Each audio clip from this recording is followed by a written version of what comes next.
Pakistan super লিগে মাঠে নামার আগে আলোচিত টাইগার পেসার নাহিদ রানা পাকিস্তানের বিপক্ষে টেস্ট সিরিজে নিজেকে চিনিয়েছেন। তবে নতুন করে আরেক ক্রিকেটার পাকিস্তান মাতাচ্ছেন, তিনি রিশাদ হোসেন। পেসের স্বর্গভূমিতে রাজত্ব করছেন এই লেগ স্পিনার।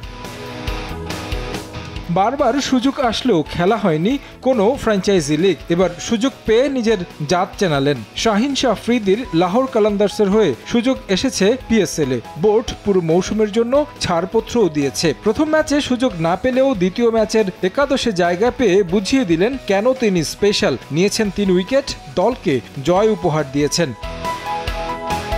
নিজের দ্বিতীয় ম্যাচে আরও ভয়ঙ্কর রিশাদ হোসেন। অষ্টম ওভারে তাকে বোলিংয়ে আনেন অধিনায়ক শাহিন শাহ আফ্রিদি। তার প্রতিদান দিতে ভুল করেননি। প্রথম বলেই থিতু হয়ে যাওয়া শান মাসুদকে ফেরান ডানহাতি স্পিনার। একই ওভারে আরেক উইকেট পেয়েছেন টাইগার স্পিনার। পঞ্চম বলে তুলে নেন ইরফান খানকে। পঞ্চম উইকেট হারায় করাচি কিংস।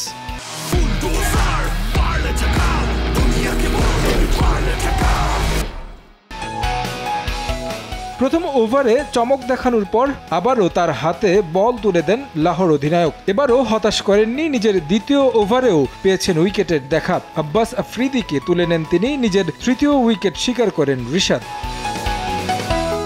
তৃতীয় ওভারে কিছুটা খরচে ছিলেন ডানহাতি লেগ স্পিনার। রান দেন 11, তবে চতুর্থ ওভারে বসিয়ে দিয়েছেন স্পিন ভেলকিতে পরাস্ত করেছেন খুশদিল শাহ হাসান আলীদের। আরও একটা উইকেট পেয়ে গিয়েছিলেন রিশাদ, তবে ক্যাচ ধরে সিকান্দার রাজা বাউন্ডারির বাইরে চলে গেলে আর উইকেট পাওয়া হয়নি। শেষ পর্যন্ত 4 ওভারে 26 রানে 3 উইকেট শিকার করেন রিশাদ। জয় পায় তার দলও।